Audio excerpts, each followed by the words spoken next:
Central modern BEd college की online class में आप सभी का स्वागत है। आज हम भक्ति परंपरा में के बारे में अध्ययन करेंगे कि राजस्थान के जो भक्ति संत हुए हैं उनमें एक महत्वपूर्ण स्थान आता है मीराबाई का। भक्ति परंपरा राजस्थान में ही नहीं बल्कि भारत की सामाजिक या धार्मिक स्थिति को सुधारने का जो कार्य करने में इन संतों का जो योगदान रहा है वह महत्वपूर्ण रहा है। तो मीराबाई भी एक मध्यकालीन एक महत्वपूर्ण भक्ति संत हुई है और तत्कालीन उन्होंने सामाजिक रीति रिवाज परंपराएं महिलाओं के अधिकारों को लेकर जो संघर्ष किया, निस्संदेह उनको अध्ययन नहीं किया गया है। आज या वर्तमान में मीराबाई पर अभी भी शोध की बहुत आवश्यकता है। तत्कालीन मध्यकालीन समाज में जो स्त्री की दशा थी उस दशा का करुण चित्रण हम मीरा के काव्य ग्रंथों में देख सकते हैं।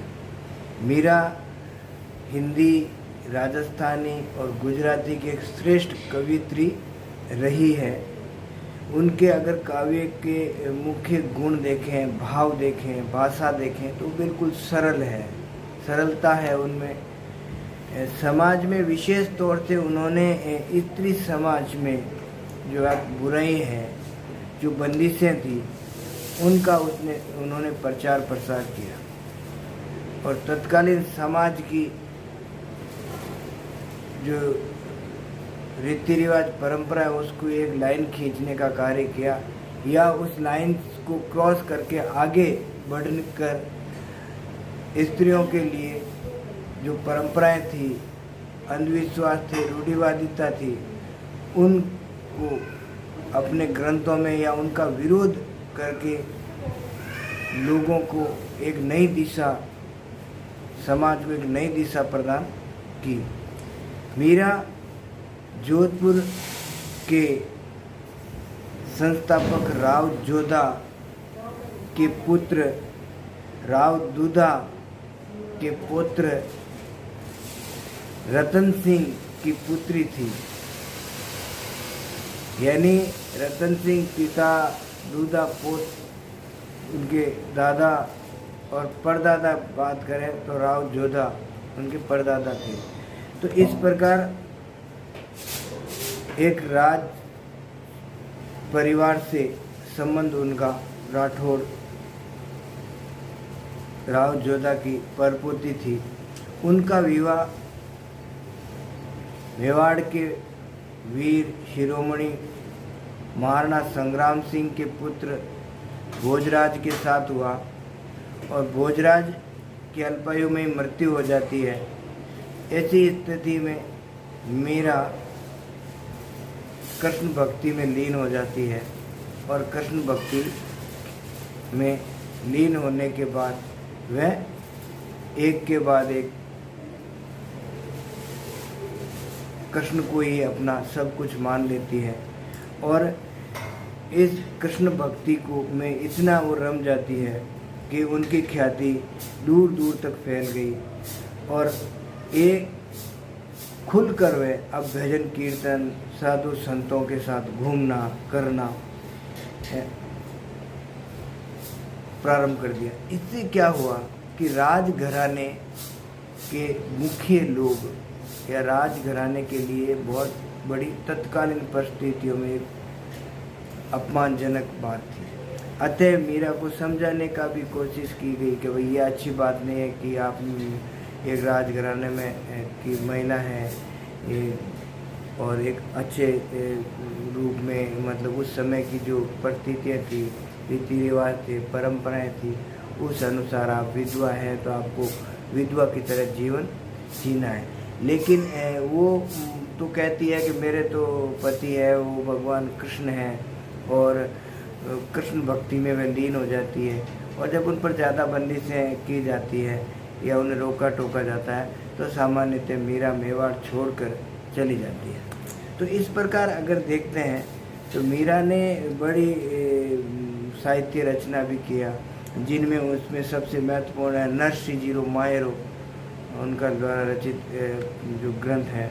गीत गोविंद पर भी उन्होंने टीका लिखी, राग गोविंद भी उनका ग्रंथ है, राग सोरठा भी उनके पद ग्रंथ हैं। तो इस पर अगर देखें तो मुख्यतः बहुत सारे ग्रंथ संग्रहित हैं उनके, और आज तो मीरा पर बहुत सारे शोध हो चुके हैं और हो भी रहे हैं। अगर मीरा की बात करें तो मीरा के जो गुरु रहे हैं वो रैदास रहे हैं, और रैदास की अगर बात करें तो वो निर्गुण भक्ति के रहे हैं, मीरा सगुण भक्ति की रही है। तो प्रारंभिक समय में मीरा सरगुण भक्ति की रही है, बाद में निर्गुण और सगुण भक्ति का मेल हो जाता है, ठीक है ना। तो मीरा के जो पदावली है उसमें मीरा के मन में जो टीस है वो टीस सामान्यतः दिखाई देती है। वो उस समय खुला विद्रोह करती है तत्कालीन जो परिस्थितियों में जो सामाजिक रीति रिवाज परंपरा है उसका, ठीक है ना। वो बिल्कुल कृष्ण भक्ति की सगुण शाखा की, सगुण धर्म भक्ति जो शाखा है उसमें कृष्ण भक्ति की संत रही है, जिसमें उनके तो सबसे महत्वपूर्ण जो भजन है उनका या उनके द्वारा जो गीत है, मेरे तो गिरधर गोपाल दूसरो ना कोई, जाके सिर मोर मुकुट मेरो पति सोई, ठीक है ना। वो वाला महत्वपूर्ण पदावली है, ये प्रथम उनका गीत है, पदावली है। उसके अतिरिक्त अगर देखें तो वसु मोरे नंदन के नैनन में नंदलाल, मोहिनी मूरत सांवरी सूरत, नैनो नैनो बने विशाल, अदिर सुधारस मुरली राजती उर वैजंती माला, महत्वपूर्ण उनका भजन है। एक माई री मैं तो लियो गोविंदो मोल, कोई कहे छाने कोई कहे छुपके, लियो री बजा तो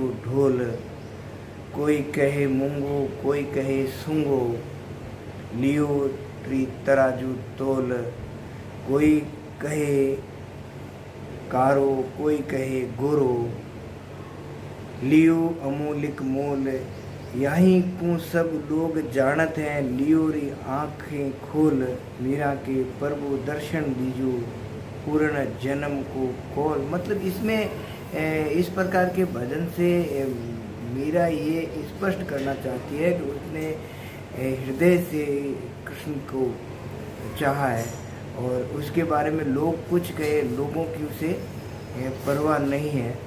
यानी तत्कालीन परिस्थितियों को अगर देखें तो मीरा ने खुलकर जो उस समय की जो रीति रिवाज परंपराएं थी उन परंपराओं को छोड़ एक अलग विरोध में अगर देखें तो वो उन्होंने वो परंपराओं से हट के एक अलग परंपराओं में या स्वतंत्र परंपराओं में अपने जीवन जीने की शैली में कि जीवन है वो दुखी नहीं है, अब जीवन को जिया जाए।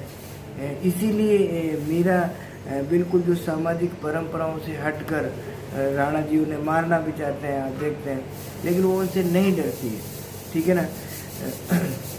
वो पग घुंघरू बांध मीरा नाची थी, ठीक है, मैं तो मेरे नारायण सू आप ही हो गई साची, लोग कहे मीरा भई बावरी, न्यात कहे कुलनासी रे, मीरा विष का प्याला राणा भेजो, पीवत मीरा हासी रे, मीरा के प्रभु गिरधर नागर, सहज मिले अविनाशी। मतलब कहने का मतलब है कि उस समय की जो परंपराएं हैं उन परंपराओं को बिल्कुल अलग से राणा जी कुछ भी कर रहे हैं, उनको मारना चाहते हैं, लेकिन अब वो कुछ लोग कह रहे हैं कि वो पागल है, बावरी है, लेकिन वो जीवन जीना चाहती है।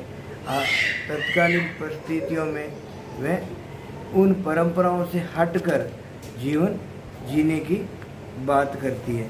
वह बिल्कुल किसी प्रकार की चिंता नहीं करती है, ठीक है ना। वह अपने आप को भगवान कृष्ण को अर्पित कर देती है। और अगर देखें तो वो सामान्यतः बात करती है कि मीरा किस प्रकार से वह ये बताती है कि वह भी बहुत दुखी है, ऐसा नहीं है। तो वह कहती है कि हेरी मैं तो दर्द दीवानी हुई, दर्द न जाने मेरो कोई, घायल की घायल गति जाने की जीर्ण लाई हुई, ठीक है ना। तो इस प्रकार से अगर कहें कि उसका भी दर्द है, वो उसमें भी एक चाह है भगवान से, कृष्ण से मिलने की, और उसकी गति तो वही जानती है, ठीक है। और वो ये जो दूरी है या ये जो समस्या है या ये जो दुख है, ये दुख जब भी दूर होगा जब भगवान कृष्ण उनसे उनका विलीन होगा, ठीक है ना। इसीलिए वह बहुत उनका कृष्ण के विछोह में भी जीवन जीती है। पपैया रे पीयू की वाणी ने बोल, वो भी इनका एक महत्वपूर्ण बात भजन है उनका, कि सुन पावेगी वीरणी रे थारी राणे की पांख मोड़, क्योंकि पीयू पीयू करता है, ठीक है ना पपैया, तो पीयू तो उसका है, तो पीयू पीयू क्यों कह रहा है, ठीक है ना। तो वो भी एक महत्वपूर्ण, इससे पता चलता है कि कृष्ण के प्रति कितनी उनकी भाव थी, ठीक है ना। साथ ही अगर हम मीरा की बात करें तो मीरा ने तत्कालीन जो परिस्थितियाँ थी, उन परिस्थितियों में मुख्य रूप से जो बुराइयाँ थी, महिलाओं के साथ जिस प्रकार का व्यवहार होता था, ठीक है ना, और उन व्यवहार से बिल्कुल हटकर उन्होंने सामाजिक रीति रिवाज का खुलकर विरोध किया। इस प्रकार मेरा मध्यकालीन राजस्थान में जो स्त्रियों के अधिकारों के लिए, उनके आने वाली पीढ़ी में उनके अधिकारों के लिए संघर्ष किया। हम समझ सकते हैं कि उस समय में महिलाओं के साथ किस प्रकार का व्यवहार किया जाता था। उन्हें घर में रहना, सती प्रथा प्रचलित थी, लेकिन उसने उन रीति रिवाज परंपराओं से हटकर महिलाओं के एक स्वतंत्र जो परंपरा है कि उन्हें भी पुरुषों के समान अधिकारों की बात सामान्यतः मीरा के पदों में भी दिखती है, और स्त्री स्वतंत्रता की बात वे सामान्यतः करती है। तो मीरा एक महत्वपूर्ण भक्ति कवित्री रही है, भक्ति संत रही है, जिसने विशेष तौर से मध्यकालीन जो समाज के अंदर परंपराएं थी, उन परंपराओं को विरोध का कार्य उन्होंने किया। इस प्रकार मीरा महत्वपूर्ण एक भक्त कवित्री है, और उसने तत्कालीन सामाजिक जो रूढ़ियाँ थी, उन रूढ़ियों का विरोध किया।